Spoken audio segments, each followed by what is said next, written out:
This set of notes is the final set of notes for Lesson 1-1. We're going to still be graphing quadratic functions in standard form.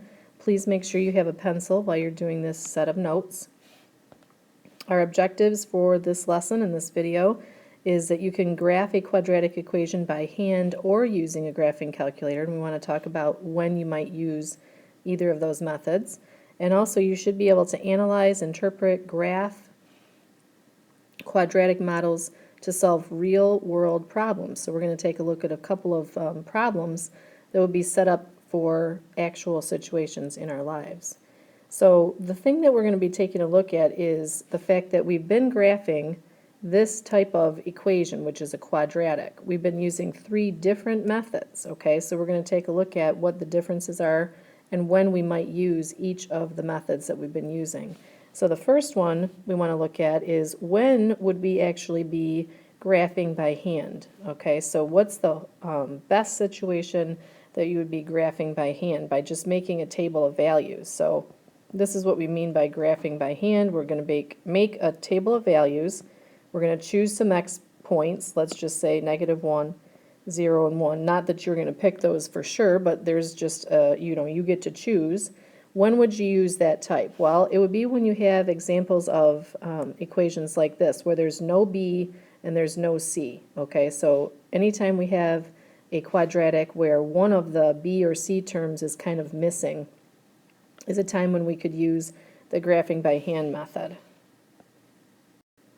A second method that we've used to graph these functions is by analyzing the a, the b, and the c, the coefficients in front of each of the terms, as well as the constant c, to use it to find the axis of symmetry, the vertex, and the y-intercept. Now we remember the axis of symmetry is where the curve has its halfway point, right? And the vertex is this base of it, or if it's a downward facing, then it would be the maximum. So we can find the vertex, we can find the axis of symmetry, and we can find the y-intercept just by knowing a, b, and c. So we could look at a, b, and c in our quadratic, and when it has an integer coefficients or integer constants and they're non-decimal, okay, they're going to be easy for us to find the axis of symmetry, the vertex, and the y-intercept, because remember, the axis of symmetry, we're just going to use the simple little formula. So the axis of symmetry is found with opposite b over over 2 times a. That's going to get us our line of symmetry, and then we can use this to find the vertex as well. So we don't really need a calculator for the first 2 methods because we have some quadratic functions that don't require that. However, when we get into some of the quadratic functions that are a little bit more challenging, like the ones we have in part 3 here, take a look at what we have. Coefficients that have decimals, coefficients that have fractions. That's when we really want to have our graphing calculator. So when our function ax squared plus bx plus c has decimal or fractional coefficients, that's when we're going to be looking for our calculators that we so much love, because we have some special menus and things like that that we can access to find a table of values for us, and it can help us find the vertex and find that axis of symmetry and those kind of things. So those are the 3 methods that we've used, and now we're going to apply those when we're looking at some real-life applications. A little bit more review about graphing our quadratic function. Do you recall which value is at a, b, or c in a quadratic equation that tells us whether the graph opens up or down? Remember, if it opens up, it's going to look like the letter U, and if it opens down, it's going to look like an upside down U, or maybe like a horseshoe, if you consider it that way. So which value is it? If you think about it, we go back and say, well, if a is positive, it's going to open up. If a is negative, then it's going to open downward. So a is the value that we're going to be looking at specifically to tell whether our graph opens up or opens down. Now, if it does open up, then we're going to have a vertex, and the vertex is going to be called a minimum because it's going to be the lowest point on the curve. And if the graph opens down, then that means the vertex is going to be a maximum because it's only going to have that highest point at the very tip of our curve. How do you find the x-coordinate of the vertex by hand? Well, we can use that special formula that I mentioned a minute ago, is negative b, or sometimes I call that opposite b, over 2a. And so as long as we know our a value and our b value, I can plug those into this little formula here, and that's going to get me the x-coordinate of the vertex. It's also going to get me my axis of symmetry, okay, and we just use that when we go ahead and get our vertex. So initially it's our axis of symmetry information, x equals some number, some value, and that's what we have going down the middle of our graph. How would you find the y-coordinate? Well, we're going to take whatever we get from this, our x value, and plug it back into our function. And the way that we find that y-coordinate is basically just this information here. So my x, whatever I get for x, is going to be plugged in wherever I see an x. And I took the negative b over 2a because whatever we get from finding our x value, that's really going to be placed in here. So if this is confusing to you, please let me know during class if somehow that doesn't make sense. But this really is what you're doing. You're taking your x value, whatever you get for the axis of symmetry, and plugging it in each of these spaces into the function. Now, how do you find the vertex using a graphing calculator? So when you have decimal or fractional coefficients, what are you going to do? You're going to press the second button on that TI-83 or 84 calculator, and then you're going to press the trace button, which is one of those 5 buttons just under the window on the calculator, and then that's the calc menu. Okay, so that's the calculate menu on the screen. And then depending on what you have, whether you have a minimum or a maximum, you want to choose that. I think number 3 was minimum on the screen, and number 4 is maximum. So you're going to pick whichever one it is. And then, of course, you're going to do the left bound, right bound, and then press enter to do the guessing. Okay, let's go ahead and do example number 1. So we first of all want to identify a here is going to be 2 based on this function that we were given. B is going to be negative 3. And C is going to be positive 4. So to find our axis of symmetry, we're going to use our little formula, opposite B over 2A. And in order to do that, we're going to take our negative 3. And because it's opposite of B, we're going to put this in parentheses like this, since we have a negative value for B. And then 2 times A, and our A is also 2, and that's going to end up being a positive 3 over 4. Remember, 2 negatives next to each other become positive. So in order to do this, I'm going to use a decimal equivalent to 3/4, which is 0.75. And so when I use 0.75, that's going to be easier when I go to find my vertex. So the x value for my vertex is going to be 0.75. Okay, and I can find that on my graph over here. If I'm going to graph my axis of symmetry, if this is 1 right here, then just to the left of that, just slightly to the left of that, is where I'm going to find that axis of symmetry. So I'm going to go ahead and put that in just to the left of 1, and there's my axis of symmetry. And to find the vertex, I'm going to plug this value into my function. So I'm going to have 2 times 0.75 squared minus 3 times 0.75 plus 4. All right, and when I put all of that into my calculator, I end up with 2.875. Okay, so my vertex is going to be, I'm just going to write it over here on the side, 0.75 and 2.875.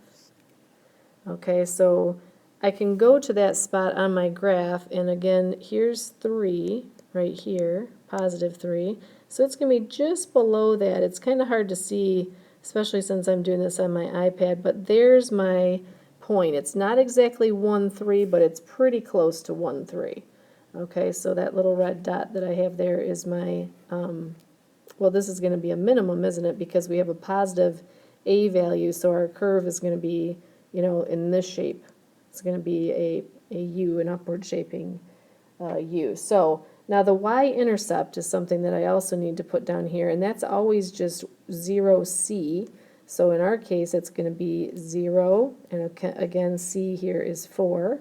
So I can plot that on my graph as well.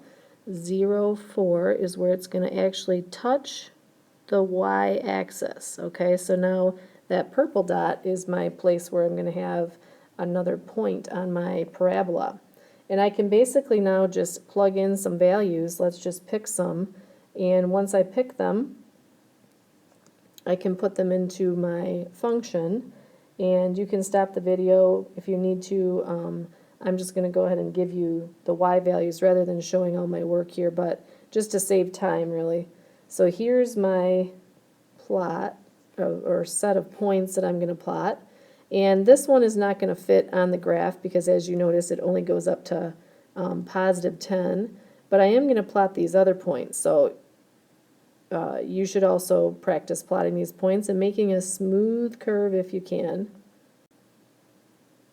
Okay, as you see, I have plotted the points, and my smooth curve, well, as smooth as I possibly could, is plotted on my graph there. So if you need to stop at any point, rewind, rewatch to make sure that you know about the axis of symmetry, the vertex, the y-intercept, and then plotting those points, please do that. And then, of course, if you have questions about these things, make sure you ask in class, because we are going to be planning for just a quiz on graphing quadratics in the very near future. So you want to make sure you know about the details of those things. So in terms of example number 2, in this one they're asking us to find just say whether it's a minimum or a maximum value.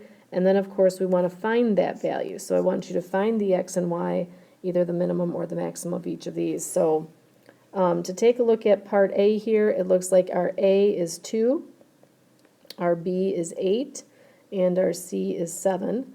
So in order to find out if this is going to be an upward facing or downward facing, we can look at A. Since A is positive, we know that the graph is going to look like this, and therefore there is a minimum in this case. Okay, so we're going to take the formula that we know to find out our axis of symmetry, which is also the x value of the vertex.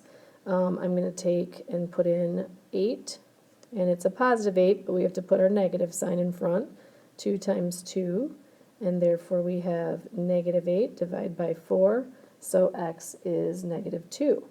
Okay, that's just one part of the vertex. Now we have to take that and plug it in, so this negative 2 gets plugged in every time we see an x in there. So y equals 2 times negative 2 squared plus 8 times negative 2 plus 7.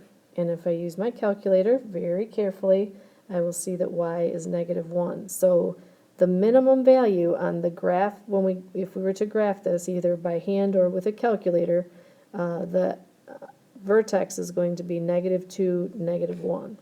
And that is the final answer. Okay, you should try B here and let me know if it's a minimum or maximum, and also find the value. Again, you're going to use this formula to find the x and then plug that in where you see an x in the function. All right, looking at example number 3, we're going to be taking a look at a real-world situation. For a typical basketball jump shot, the ball's height, h in feet, will be a function of the time that the ball is in the air in seconds. So suppose the path of the basketball can be modeled by this quadratic equation. Okay, so notice that we have an h, which stands for height in feet, and we have a t, which is time in seconds. And in the next direction, it tells us to use the values of a, b, and c from our function. And also it says to label our axes with words and numbers. So notice that this axis, the grid here, doesn't have an x and a y on it, but it should have some words to let us know what is being shown. So we're going to say that this one is going to be the h-axis, and this one is going to be the t-axis for time and height. And then I want to spread this out a little bit, so I want the number 1 on the second hash mark, the number 2 on the fourth one. We're just going to spread it out a little bit, and that will give us some space to be able to graph our parabola. And then going up, I'm going to say that each of these is going to be worth 5. So 5, 10, 15, 20, 25. And I mean to put it on the line, but it's difficult to write using this little stylus that I'm using. So hopefully you can see what's going on here. So 5, 10, 15, 20. Those are going to be my increments for the height axis. So let's go ahead and make our axis of symmetry using our A, B, and C. A is negative 16 from our function, B is 40, and C is 6. So axis of symmetry, of course, is negative 40 over 2 times negative 16. So if I work this out, I get negative 40 over negative 32. And when I reduce that using my calculator, I'm going to get 1.25. Okay, so my axis of symmetry, if you guys notice here, this is the 1.5, right? 1.5 actually. So if I go just in between the 1 and the 1.5, this is going to be my axis of symmetry here. It's a little bit challenging, especially since the boxes are so narrow, but I think you can handle it. So there's my axis of symmetry. That is going to be my x value for my vertex, isn't it? And now I just have to find my y. So if I plug that in, I'm going to have h equals negative 16. And just so you notice, this negative right here is helping the parabola be a downward facing. If you think about a jump shot, a ball leaves a person's hands and it goes up in the air and then it comes down, okay? And that's what we mean by real life, real world situation. There really is a parabola when somebody shoots a jump shot. So going back here, we want to plug in our x, and we want to put our x value in every time we see it in our function.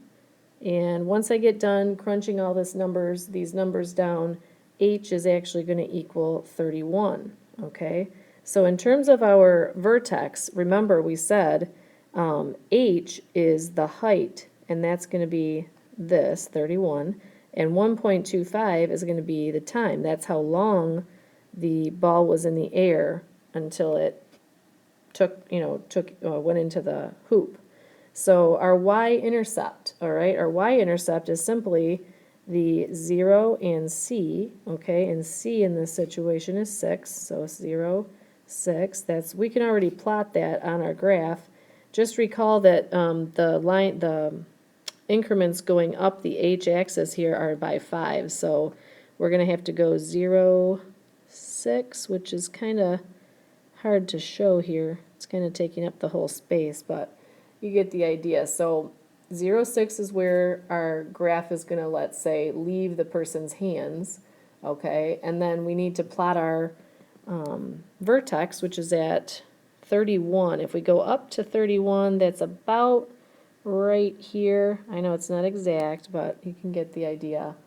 And then we could use our graphing calculator to show the rest of the curve. So you'll want to get a table of values from that graphing calculator, and that will give us a really nice curve. And so that's what I'm going to do now. Okay, from my calculator, I got a couple of points off of the, remember we can hit second and then the graph button, and that gives us a table of values that we can plot. So I got 2 and 22, which I'm going to put in.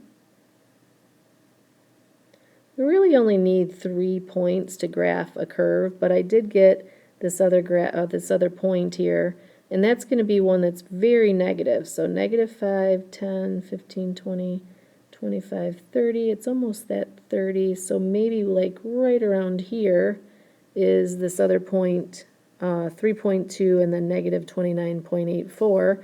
So if I go from here up to my vertex, and then the shot is going to go through that point and all the way down this way until it reaches the ground. Obviously, we can't go into the ground, but you can see that the ball left the person's hand at 0,6. That's the place of, where it left the person's hand. It went into the basket and came back down and hit the ground.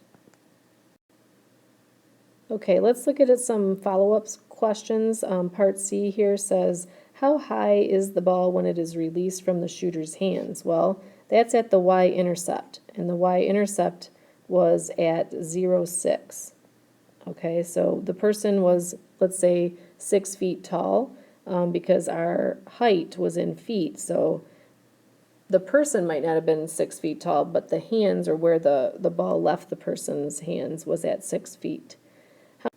Okay, part D, if we want to look at how much time it takes for the ball to reach its maximum height. Well, it reaches its maximum height 1.25 seconds, and it's at 31 feet that it reaches its maximum height. And if you recognize this, this is the vertex of the parabola, and the 31 feet is how far it reaches. That's the maximum height at the time that it took 1.25 seconds to leave the shooter's hands, or the 6 foot, the 6 feet off the ground is where it left. It took 1.25 seconds to reach 31 feet, and then it started its descent, or coming back down to the ground. So it says in part E here, a basketball rim is 10 feet from the ground. Did this particular shot have enough height to give the ball a chance to go in? And of course it did, because it got to 31 feet, and since it got way past 10, it had definitely the potential to get into the basketball rim. So as long as it went far enough to get to the rim, it definitely went high enough. Okay, so if you have any questions so far from this particular lesson, please make sure you write those questions down. In terms of the on your own, I'm going to let you do the on your own in class, because it will require that you use a graphing calculator, because look at the coefficients here. Those are some challenging coefficients. So when you get to class tomorrow, this will be your first task, to go ahead and do the last portion of this note sheet, and then I will stamp your notes. So please make sure you have all of everything else done on this video, and then we'll work on this in class tomorrow, as well as an assignment to follow up with real-world applications using parabolas. Don't forget, your binder is due tomorrow as well. Have a great night.